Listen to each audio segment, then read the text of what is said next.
Amin, haleluya, haleluya. Silakan duduk Bapak Ibu Saudara sekalian, shalom. Selamat pagi semuanya, puji Tuhan. Pagi ini bisa beribadah bersama Jemaat City of Love yang diberkati Tuhan. Pagi ini saya mengajak kita membuka Injil Markus pasal yang ke-10. Saya mengajak kita membaca ayat yang ke-46 sampai ayat yang ke-52. Markus pasal yang ke-10 ayat 46 sampai ayat yang ke-52 menulis demikian. Mazmur pasal yang ke-10 ayat 46 dikatakan demikian. Lalu tibalah Yesus dan murid-muridnya di Yeriko. Dan ketika Yesus keluar dari Yeriko bersama-sama dengan murid-muridnya dan orang banyak yang berbondong-bondong, perhatikan, ada seorang pengemis yang buta bernama Bartimius, anak Timius, duduk di pinggir jalan. Ketika didengarnya bahwa itu adalah Yesus orang Nazaret, mulailah ia berseru, "Yesus anak Daud, kasihanilah aku." Banyak orang menegurnya supaya ia diam. Namun semakin keras ia berseru, "Anak Daud, kasihanilah aku." Lalu Yesus berhenti dan berkata, "Panggillah dia." Mereka memanggil orang buta itu dan berkata kepadanya, "Kuatkan hatimu, berdirilah, ia Yesus memanggil engkau." Lalu ia Bartimius menanggalkan jubahnya, ia segera berdiri dan pergi mendapatkan Yesus. Tanya Yesus kepadanya, "Apa yang kau kehendaki supaya aku perbuat bagimu? Apa yang kau inginkan supaya aku perbuat bagimu?" Jawab orang buta itu, "Rabuni, supaya aku dapat melihat." Lalu kata Yesus kepadanya, "Pergilah, imanmu telah menyelamatkan engkau." Pada saat itu juga melihatlah ia, lalu ia mengikuti Yesus dalam perjalanannya. Nah, Bapak Ibu Saudara sekalian, sebagai orang percaya kita harus mengalami new beginning dalam hidup kita. Kita harus mengalami permulaan yang baru dalam hidup kita. Kita harus mengalami satu momentum yang membalik hidup setiap kita, yang membalik masa depan kita, yang membalik nasib kita, yang membalik saudara semua cita-cita kita. Ada satu momentum yang menjadi titik balik, yang menjadi new beginning harus terjadi dalam hidup kita. Kalau kita pelajari di Alkitab, tokoh-tokoh penting di Alkitab semuanya mengalami titik balik dalam hidupnya. Alkitab berkata Daud mengalami new beginning ketika dia berhasil mengalahkan Goliat. Alkitab berkata Daud yang tadinya anak gembala diubah hidupnya menjadi saudara yang tadinya gembala kambing domba, akhirnya menjadi gembala Israel. Kalau Anda baca dalam kitab Mazmur dikatakan didatangkannya dia hambanya Daud dari kandang gembala kambing domba menjadi gembala Israel. Momentum titik balik terjadi dalam hidup Daud ketika dia mengalahkan Goliat. Saudara perhatikan di Alkitab bagaimana Petrus mengalami titik balik dalam hidupnya waktu dia bertemu dengan Yesus. Alkitab berkata, Yesus katakan, "Petrus, sekarang kamu bukan penjala ikan lagi, tapi kamu akan menjadi penjala manusia." Nah, Bapak Ibu Saudara sekalian, ada banyak tokoh di Alkitab. Elisa yang tadinya seorang pembajak tanah, seorang petani, ketika dia bertemu dengan Elia, nasibnya berubah, hidupnya berubah. Dia menjadi nabi yang lebih hebat dari Elia. Saudara, Tuhan yang mengubah nasib kita. Tuhan yang men-shift kehidupan setiap kita. Saudara, ketika Tuhan membuat shift terjadi dalam hidup kita, ketika Tuhan membuat titik balik, perubahan, new beginning terjadi dalam hidup kita, bukan berarti semua kita harus jadi pendeta, saudara. Perhatikan, profesinya tetap sama, tapi levelnya yang diubah oleh Tuhan. Daud itu tadinya gembala kambing domba menjadi gembala Israel. Saudara, Petrus tadinya penjala ikan menjadi penjala manusia. Profesinya tetap sama. Elisa yang tadinya pembajak tanah menjadi pembajak hati. Betul gak saudara? Nabi itu kerjanya membajak hati. Nah saudara, profesi tetap sama. Tapi level kita yang akan di new beginning. Level kita yang akan di shift oleh Tuhan. Dan ada satu tokoh di Alkitab yang menginspirasi saya untuk mengalami new beginning. Dan orang itu bernama Bartimius. Saudara, Bartimius mengalami titik balik, momentum yang mengubah hidupnya, yang mengubah nasib, yang mengubah keadaannya. Alkitab mencatat Bartimius itu buta. Dia buta. Buta itu dysfunction, tidak berfungsi seharusnya. Dalam bahasa Indonesia disebut tuna netra, Betul nggak? Nah saudara, saya berpikir kadang-kadang bukan cuma Bartimius yang tuna. Kadang-kadang kita juga tuna. Kita juga mengalami dysfunction dalam hidup setiap kita. Cuma kasusnya berbeda dengan Bartimius. Bartimius buta secara fisik. Mungkin kita buta secara rohani. Saudara bertanya, Pak, apa bedanya? Orang yang buta secara rohani, dia tidak bisa membedakan mana uang kantor, mana uang pribadi. Orang yang buta nggak bisa membedakan yang mana istri, yang mana sekretaris, saudara. Oh saudara, saya mau beritahu, saya buta. Kita ini mungkin tidak lumpuh secara fisik, tapi secara mental kita lumpuh, selalu negatif, selalu takut, selalu khawatir, saudara. Saya punya teman, saudara, seorang pendeta, dia lahir normal, umur 12 tahun dia sakit dan cacat akhirnya. Dia cacat, saudara, kasihan sekali. Jalan pakai kruk, saudara, kasihan banget. Tapi hebat, dia mandiri banget. Dia bisa menikah dan punya anak. Dia bisa berenang, saudara. Saya yang normal cuma bisa satu gaya berenang, gaya batu, nyemplung, nggak muncul lagi, saudara. Ini orang bisa berenang. Dan yang hebat lagi, dia bisa setir mobil. Walaupun untuk dia belajar setir mobil, 3 mobil hancur, saudara. Dan itu dimodifikasi sedemikian rupa, hebat sekali. Dia kalau jalan sama kita mau bantu, dia nggak mau. Dia bilang, jangan anggap saya ini orang cacat. Saya mandiri, saya bisa. Terus dia bilang, ini kalian nggak usah kasihani kami. Yang perlu dikasihani itu kalian. Saya bilang, kenapa? Kalian secara fisik keren, harum, gagah, tapi mental kalian cacat, saudara. Saudara, betul, saya pikir ada betulnya. Kita mengalami dysfunction dalam hidup kita. Secara mental kita dysfunction. Ada orang yang paranoid banget, ketakutannya berlebihan, lebay banget, saudara. Naik pesawat takut jatuh, naik kereta takut anjlok, naik bus takut tabrakan, saudara, naik kapal takut tenggelam, dibilang jalan kaki takut juga ditabrak Lamborghini, saudara. Ada banyak orang yang paranoid, betul nggak? Paranoid banget, sampai rumahnya dipasang CCTV, dipasang tembok sebesar tembok Cina, saudara. Ketika kebakaran, hangus, terbakar semuanya. Orang yang paranoid, secara fisik Anda sehat, secara fisik Anda normal, keren, cantik. Tapi kita mengalami dysfunction secara mental kita. Kita mengalami dysfunction secara spiritual. Kita lumpuh, saudara. Kenapa? Kita nggak bisa melawan godaan. Kita nggak bisa melawan dosa. Kita nggak bisa menang dari dosa. Sampai Paulus katakan, aku ini manusia celaka. Nah, jemaat yang diberkati Tuhan. Tapi luar biasa, terjadi titik balik dalam hidup Bartimius ketika dia bertemu dengan Yesus. Dia bukan cuma buta. Alkitab berkata dia mengemis. Satu-satunya cara dia bisa survive, satu-satunya cara dia bisa bertahan hidup adalah dengan menjadi pengemis. Nah, Bapak Ibu Saudara sekalian, status sosial sebagai pengemis bukan status sosial sosialita. Rasanya jemaat City of Love nggak ada yang pengemis, ya. Betul, saudara, nggak ada. Semuanya keren-keren, semuanya harum-harum, saudara. Nah, semuanya luar biasa. Dia pengemis.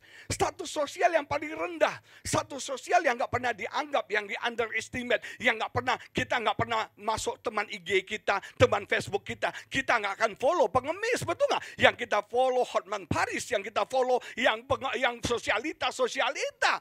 Nah, jemaat yang diberkati Tuhan, saya mau beritahu saudara, perhatikan. Tapi ketika dia bertemu dengan Yesus, nasibnya berubah, keadaannya berubah. Alkitab berkata dia bisa melihat. Dan saya percaya ketika dia bisa melihat, status sosialnya juga berubah. Profesinya juga berubah. Yang paling penting adalah tadinya Bartimius mungkin bukan pengikut Yesus. Tapi sekarang dia menjadi pengikut Yesus. Nama Tuhan dipermuliakan, amin.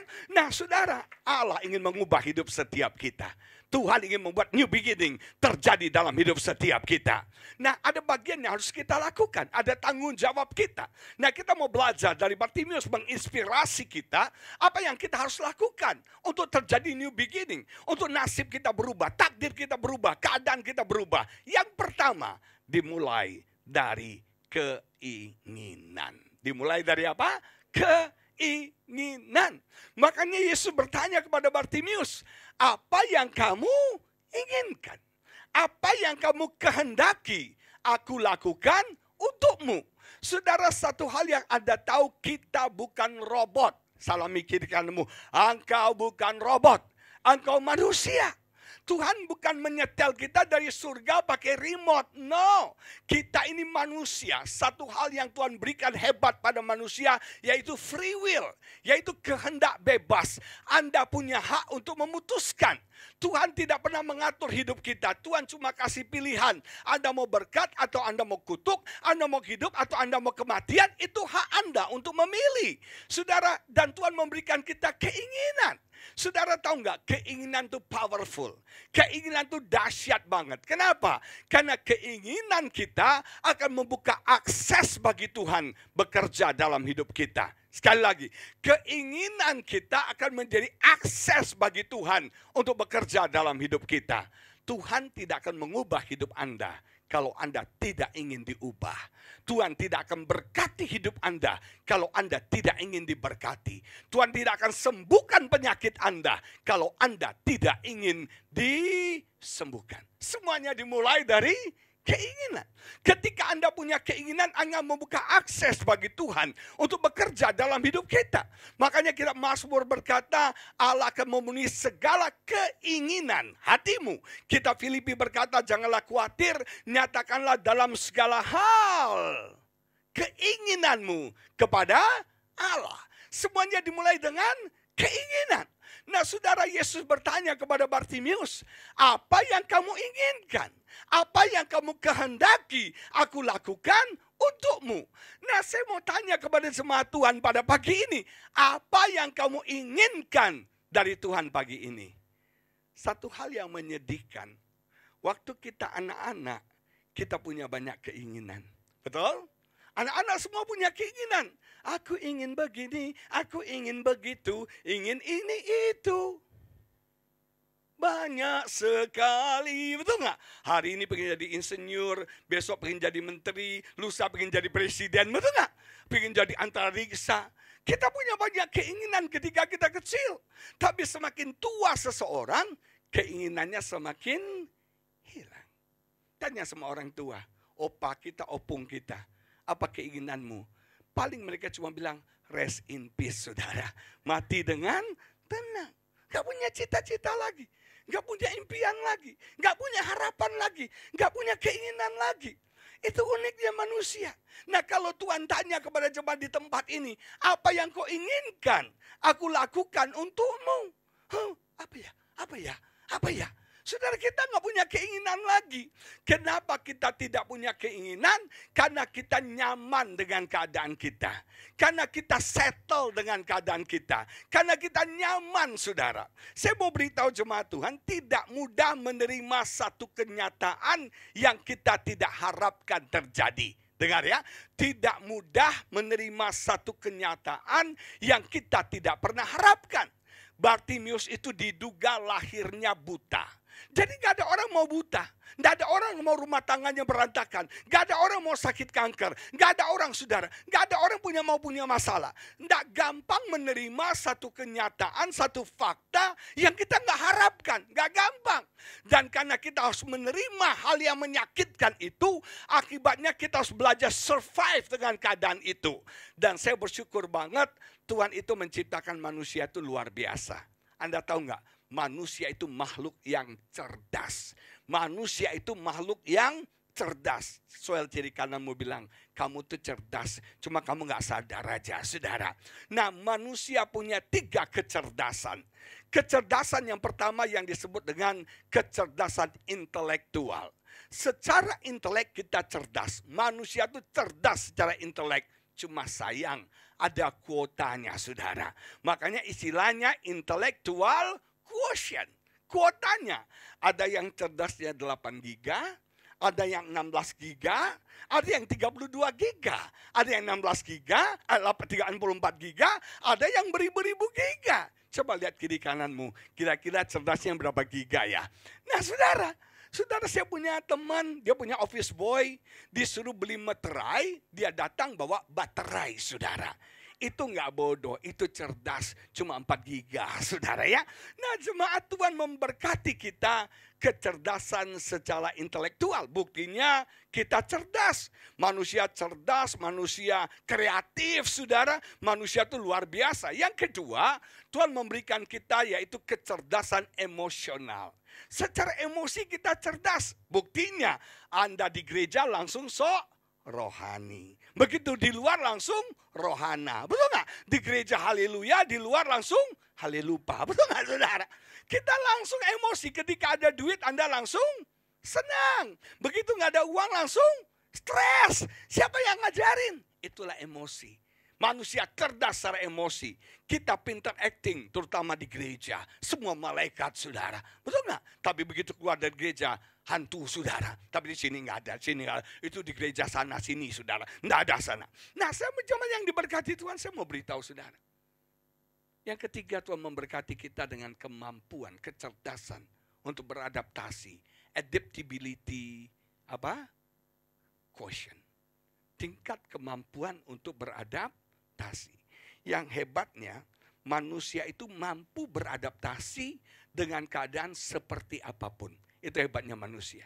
Anda masuk ke satu ruangan, ruangannya bau. Anda pasti teriak, wih bau banget ya. Tapi begitu Anda sudah 15 menit dalam ruangan itu, bau lagi nggak? Nggak bau lagi. Nggak bau lagi. Karena kita bisa beradaptasi. Itu manusia. Nah, saudara, saya mau beritahu saudara, waktu berapa bulan lalu sebelum lebaran, teman berkati kami tinggal di Bali.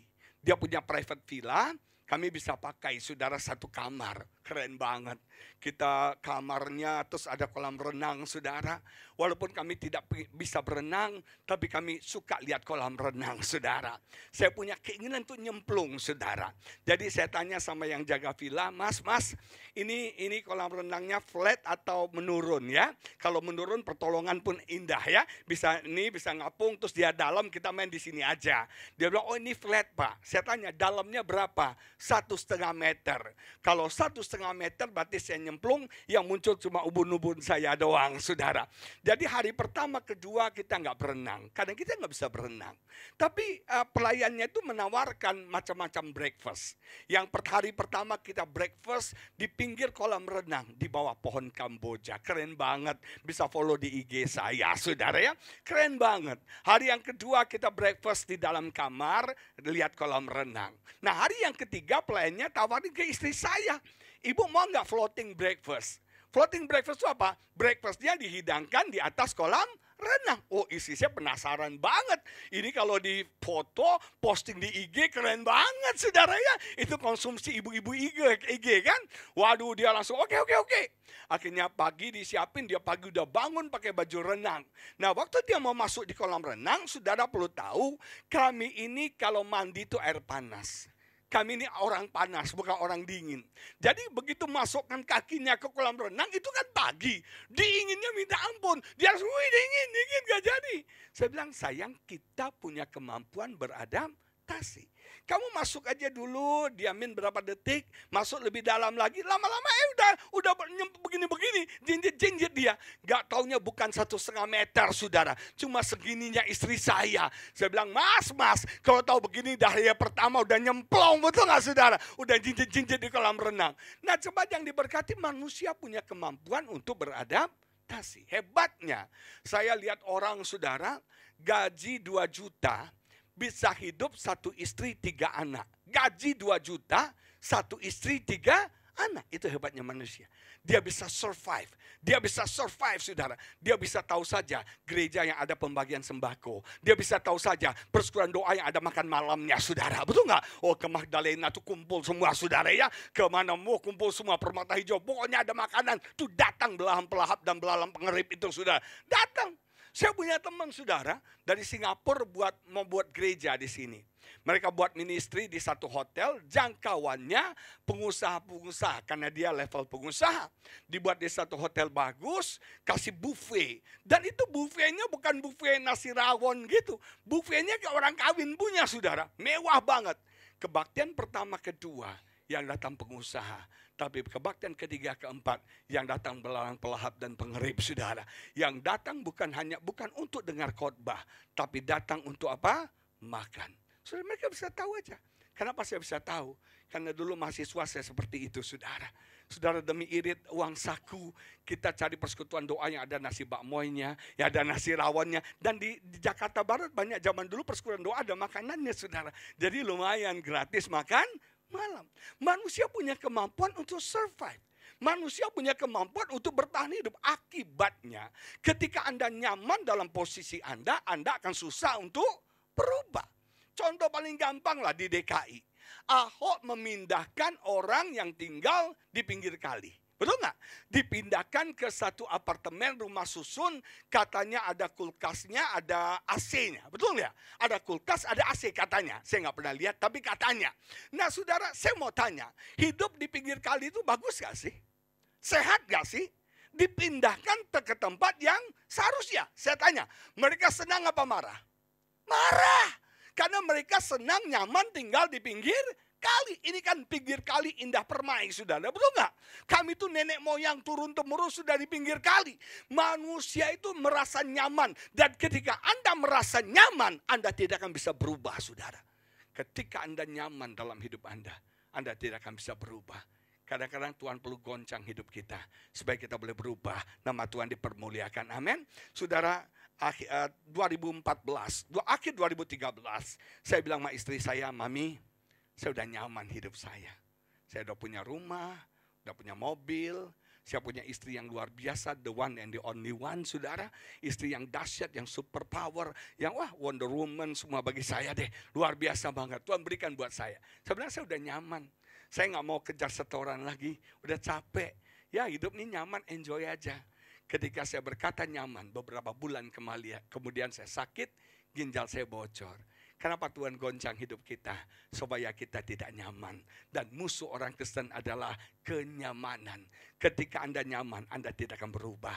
Ketika Anda nyaman, Anda tidak bisa naik lebih tinggi lagi. Salami kiri kananmu, jangan nyaman. Jangan nyaman, saudara. Nah, Bartimius nyaman. Sebagai pengemis, itu yang dia bisa lakukan. Itu nasib dia, itu takdirnya, itu keadaan yang dia bisa lakukan. Tapi Tuhan mau lebih lagi dalam hidup Bartimius. Dan saya mau beritahu saudara, God want to do something better in your life. Tuhan mau lakukan sesuatu yang lebih baik, yang lebih dahsyat, yang more dalam hidup setiap kita. Amin. Yang saya pertanyakan, Anda mau more gak Tuhan kerjakan dalam hidup Anda? Anda mau something better, sesuatu yang lebih baik, yang lebih dahsyat, yang lebih luar biasa. Tuhan kerjakan dalam hidup kita. Nah saudara, saya belajar satu teori. Seringkali saudara, kita akan menerima sesuatu berdasarkan level keinginan kita. Kita menerima sesuatu berdasarkan level keinginan Anda. Satu hari Alkitab berkata Petrus dan Yohanes jalan menuju bait suci. Di pintu gerbang bait suci ada seorang pengemis, Alkitab berkata, yang lumpuh. Dia minta sedekah. Perhatikan saudara, karena dia inginkan sedekah, yang dia dapatkan cuma sedekah. Anda akan menerima apapun yang Anda inginkan. Kalau Anda inginkan yang kecil, Anda dapatkan yang kecil. Kalau Anda inginkan yang sederhana, Anda dapatkan yang sederhana. Tapi kalau Anda inginkan yang luar biasa, Anda akan terima yang luar biasa. Makanya saya mau beritahu saya, jangan mengingini apa yang manusia bisa berikan. Pecatat, tapi inginilah apa yang hanya Tuhan bisa berikan. Dengar ya, jangan inginkan yang hanya manusia bisa berikan. Tapi inginkan apa yang Tuhan bisa berikan. Keselamatan Tuhan bisa berikan, manusia nggak bisa berikan. Kesembuhan Tuhan bisa berikan, manusia nggak bisa berikan. Mukjizat Tuhan bisa berikan, manusia tidak bisa berikan. Inginkan hal yang luar biasa. Karena Anda akan menerima dalam level keinginan Anda. Ketika Petrus Yohanes lewat, orang itu minta sedekah, Om. Kasihan Om, sedekah Om, uang kecil Om. Karena dia minta uang kecil, dia dapatkan juga uang kecil. Anak-anak muda kalau hadir hari ini, minta jodoh sama Tuhan, jangan bilang dia tidak cantik, Mak. Dia tidak kaya, Mak. Yang sedang-sedang saja. Kalau kau minta tidak kaya, tidak cantik, sedang-sedang, dapatnya juga sedang-sedang. Minta istri yang terbaik, saudara. Saya berdoa untuk istri itu 5 syarat saya. Yang pertama, dia wanita, cinta Tuhan, mengasihi Tuhan. Kok saya bilang wanita pada ketawa sih? Saya ini laki-laki normal. Saya bukan hombre, saudara. Saya berdoa minta wanita, cinta Tuhan, melayani Tuhan. Yang kedua, saya minta dia lebih muda dari saya. Karena yang lebih tua dari saya ngefans sama saya banyak banget, terutama oma-oma. Nah yang ketiga, saya minta kalau boleh dia sarjana. Yang keempat, saya minta kalau boleh dia bisa setir mobil, karena saya nggak bisa setir mobil. Yang kelima, kalau boleh dia cantik, saudara. Dan Tuhan memberikan kepada saya apa yang saya minta, apa yang saya inginkan. Nama Tuhan dipermuliakan, amin. Nah saudara, karena dia minta sedekah, dia terima cuma sedekah. Lewatlah Petrus Yohanes yang bokeh, yang gak ada duitnya, yang meyucien saudara. Terus Petrus Yohanes bilang, emas dan perak tidak ada padaku. Saudara, kalau Anda jadi pengemis, saudara, Anda minta sedekah lewat Om Timotius, saudara, yang lagi bokeh. Om, kasihan Om, kasihan Om. Terus orangnya bilang, gue lagi nggak bawa dompet, gue lagi nggak ada duit. Anda kecewa nggak? Kenapa kita tidak berani punya keinginan? Karena kita takut kecewa. Karena kita takut ditolak. Ada orang bilang sama saya gini, Pak, nanti saya gantung cita-cita saya setinggi langit. Nggak terjadi kan saya kecewa, Pak. Hancur loh, Pak. Saudara, kenapa nggak punya keinginan? Karena kita takut ditolak. Takut kecewa. Betul nggak saudara? Terus Alkitab berkata, dia bilang, terus Petrus Yohanes bilang, satu hal yang menarik adalah, Petrus Yohanes bilang, look at me. Pandanglah saya. Nah, saya ekspresikan begini, saudara. Seorang pengemis itu duduk di pinggir jalan, fokusnya apa? Bukan orang. Fokusnya apa, Pak Tim? Fokusnya adalah mangkok kaleng sedekah. Om, kasihan Om, kasihan. Karena fokusnya cuma kaleng, yang dia dapatkan cuma sedekah. Kenapa Petrus Yohanes bilang, look at me. Artinya, kamu harus raise. Kamu harus naikkan level keinginan kamu. Jangan cuma lihat kaleng, jangan cuma lihat sedekah, jangan cuma maunya uang sedekah, tapi lihat aku. Aku bisa memberikan lebih hebat daripada sedekah. Aku bisa memberikan bukan cuma yang kamu minta, tapi yang sesungguhnya kamu butuhkan, saudara. Dan Petrus Yohanes katakan, bangunlah dan berjalanlah. Seketika itu juga orang itu bukan cuma bangun dan berjalan. Orang itu meloncat-loncat, memuji-muji Tuhan. Naikkan level keinginan Anda. Raise your level, saudara. Ketika engkau naikkan level keinginanmu, Tuhan akan memberikan kepada saudara melampaui apa yang Anda inginkan. Saudara, kadang-kadang saya belajar satu hal. Tuhan harus memprovokasi kita untuk kita punya keinginan.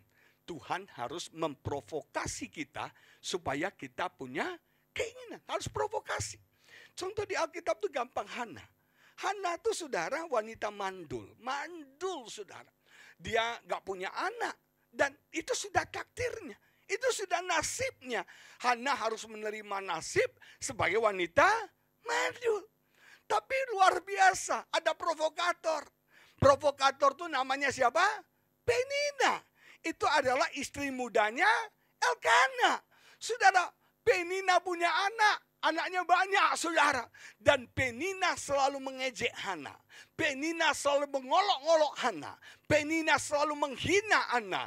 Penina selalu menyakitkan hati Hana. Tapi luar biasa.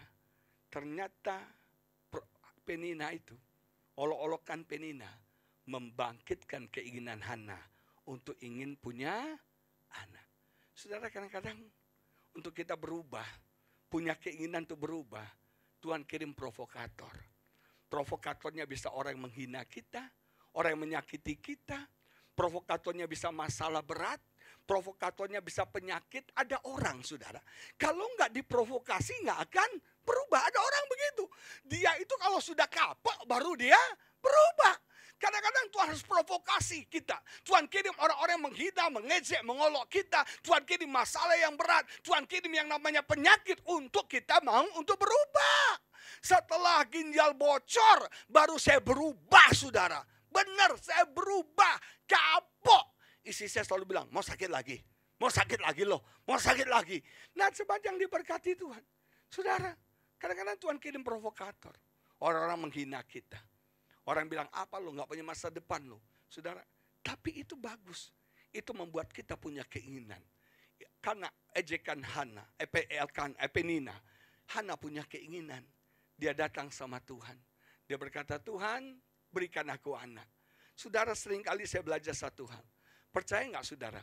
Tuhan bisa memberikan apa yang kita inginkan. Betul nggak?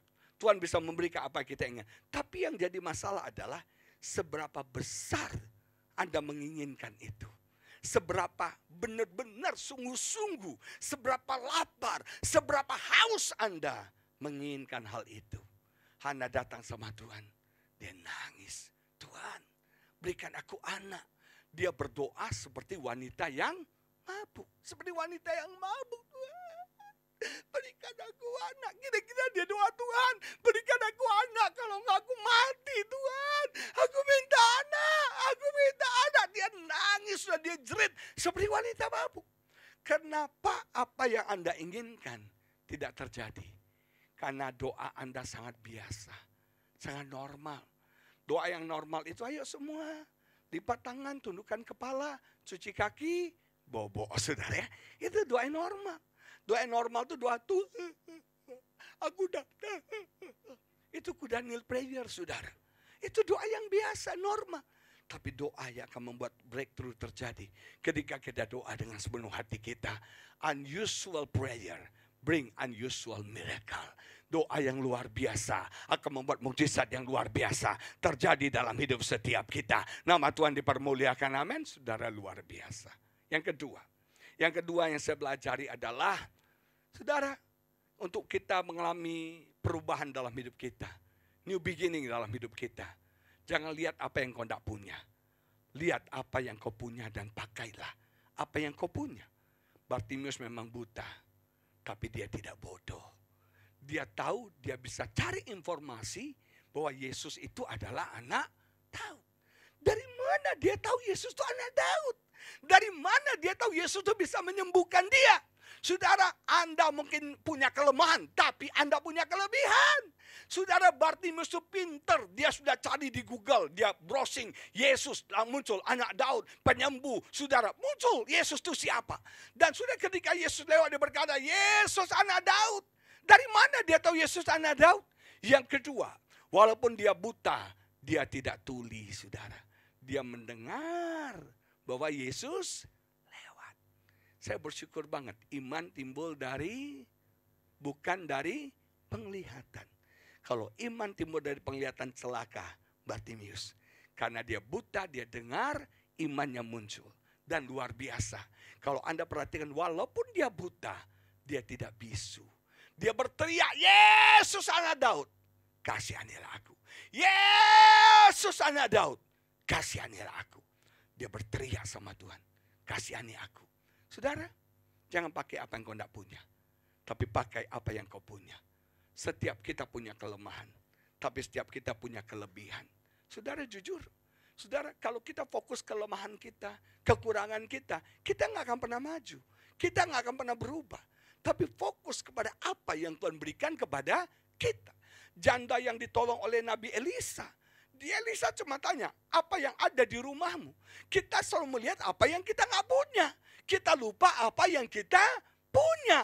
Nah saudara, saya belajar dalam hidup saya. Ada banyak kelemahan saya. Kalau Bapak Ibu tanya sama istri saya, Bu Lingling, apa kelemahan Pak Agus? Dia bisa kasih daftar 1005 macam kelemahan saya, saudara. Saya punya banyak kekurangan. Saya punya banyak kekurangan, kelemahan. Saya punya banyak. Ada banyak hal yang saya tidak bisa lakukan. Tapi saya mau beritahu saudara, saya juga punya kelebihan. Saya punya kepintaran. Kok gak ada yang setuju ya? Kan khotbah orang pintar kayak gini ya Pak Tim ya. Nah saudara, saya pintar dan saya punya mulut saudara. Istri saya kalau lagi marah suka bilang gini, saya ini punya banyak kekurangan. Saya banyak gak bisa lakukan banyak hal. Saudara, bahkan kalau saya jalan, saya nggak bisa jalan lurus. Jalan saya itu suka melenceng, saudara. Jadi kalau jalan di jalan raya, istri saya suruh pegang saya. Kenapa jangan melenceng ke jalan ditabrak mobil, saudara? Kenapa kita gandeng tangan bukan cuma sayang, tapi takut saya supaya nggak melenceng, saudara. Saya nggak bisa jalan lurus. Saya kalau pegang barang umumnya jatuh. Pegang barang umumnya jatuh, nggak tahu kenapa. Saya kalau jalan tuh nggak proper, Orang suka tanya, Pak Agus, kenapa kakinya? Bukan salah siapa, ini memang dari sononya.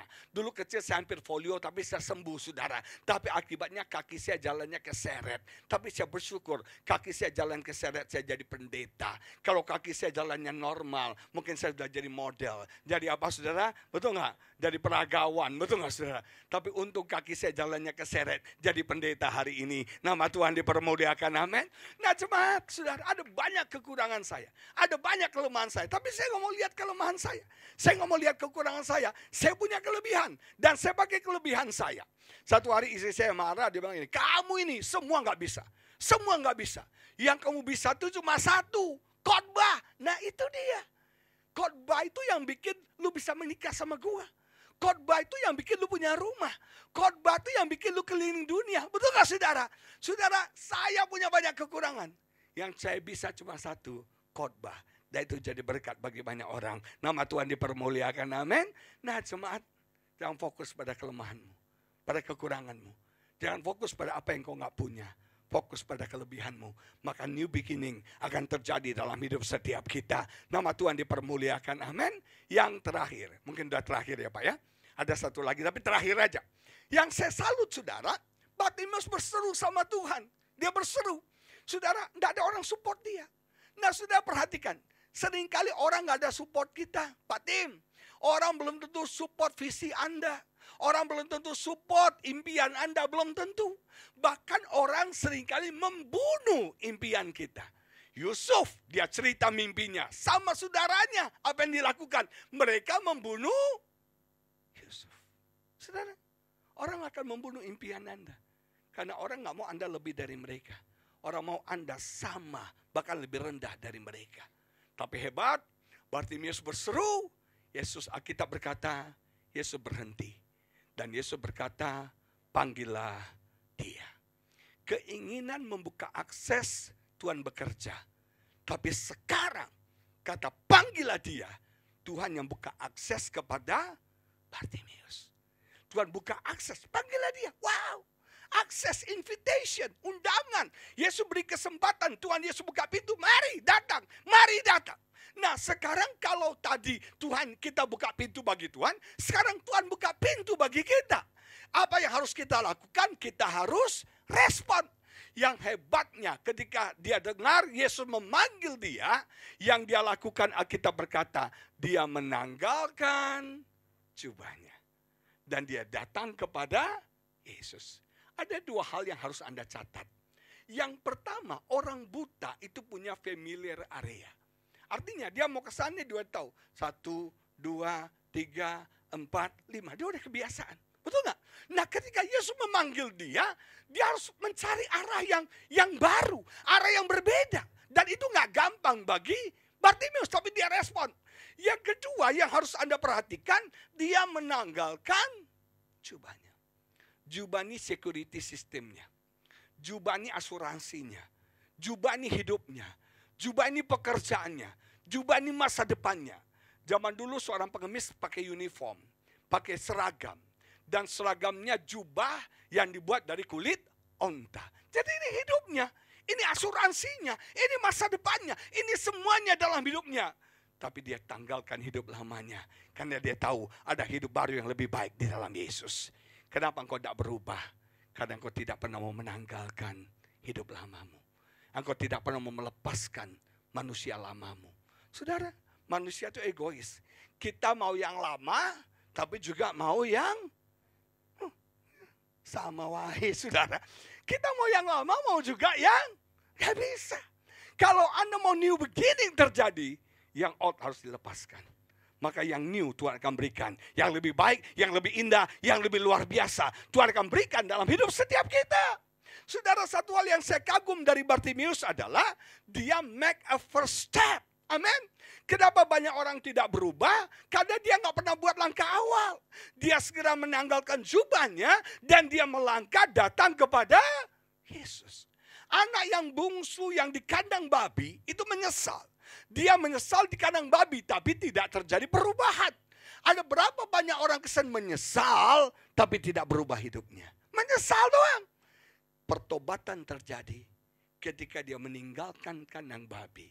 He make the first step. Kenapa Anda mau berubah? Tapi Anda tidak kunjung berubah. Karena you never make a first step. Karena engkau tidak pernah membuat langkah awal. Tuhan buka akses. Tuhan buka pintu. Tuhan buka, panggillah dia. Tapi kalau Anda tidak bertindak, perubahan tidak pernah terjadi. Iman itu tidak pasif.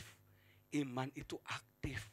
Iman itu harus disertai dengan tindakan iman. Dengar, iman itu harus disertai dengan tindakan iman. Pertanyaan terakhir. Saya tahu di sini orang pintar. Saya tanya matematika. Ada 10 ekor kodok di pinggir kolam. Ada 10 ekor kodok di pinggir kolam. Tahu kodok ya? Frog ya? Tahu 10 ekor kodok di pinggir kolam. 7 ekor memutuskan untuk terjun ke dalam kolam. Dengar ya, 10 ekor kodok di pinggir kolam. 7 ekor memutuskan untuk terjun ke dalam kolam. Ada berapa ekor kodokkah yang tersisa di pinggir kolam? 3, pinter. Yang lainnya kok diam? Saya salut sama orang Kristen ya. Setiap kali ditanya langsung tunduk kepala dan diam, saudara. Saya nggak tahu roh dari mana itu ya. Kalau ditanya harusnya apa? Jawab. 10 ekor kodok di pinggir kolam. 7 ekor memutuskan terjun ke dalam kolam. Berapa ekorkah yang tersisa di pinggir kolam? Sebentar ya, ini bisa berhitung nggak sih ya? Sebentar di sini. 10 ekor, ini pintar-pintar semua kan? Coba lihat, cerdasnya berapa, kotanya berapa giga nih. Nah saudara, 10 ekor kodok di pinggir kolam. 7 ekor memutuskan terjun ke dalam kolam. Berapa ekorkah yang tersisa di pinggir kolam? Kenapa 10? Karena hanya di level Anda kayak gitu kan? Oh Tuhan, aku mau berubah. Baru mau. Aku akan berubah. Baru. Tapi gak pernah berubah. Kita kodok itu. Memutuskan. Tapi tidak pernah bertindak. Sudah ada 10 ekor di pinggir kolam. 7 memutuskan. Dia memutuskan luar tapi gak terjun. Betul gak? Kita kan kayak gitu. Oh aku ingin hidup lebih baik. Anda tidak pernah bertindak untuk hidup lebih baik. Saya harus berubah. Anda tidak pernah bertindak untuk berubah. Mau harapkan hidup berubah, nggak akan berubah. You must make a first step. Ketika kau buat langkah awal. Walaupun itu simple. Walaupun sederhana. Tuhan akan bekerja dengan luar biasa. New beginning akan terjadi dalam hidup kita. Nama Tuhan dipermuliakan. Amin. Saya berdoa. Biar pagi ini setiap jemaat. GBI City of Love mengalami new beginning dalam hidup kita. Hidup yang lebih baik. Be a better husband. Be a better parents. Be a better wife. Betul nggak? Be a better leaders. Be a better. Menjadi orang yang lebih baik. Melakukan hal yang lebih baik. Untuk kemuliaan bagi nama Tuhan. New beginning terjadi dalam hidup kita. Salami kiri kalian bilang new beginning terjadi dalam hidup kita. Mari kita bangkit berdiri, kita doa sama-sama. Oh, Jesus, haleluya.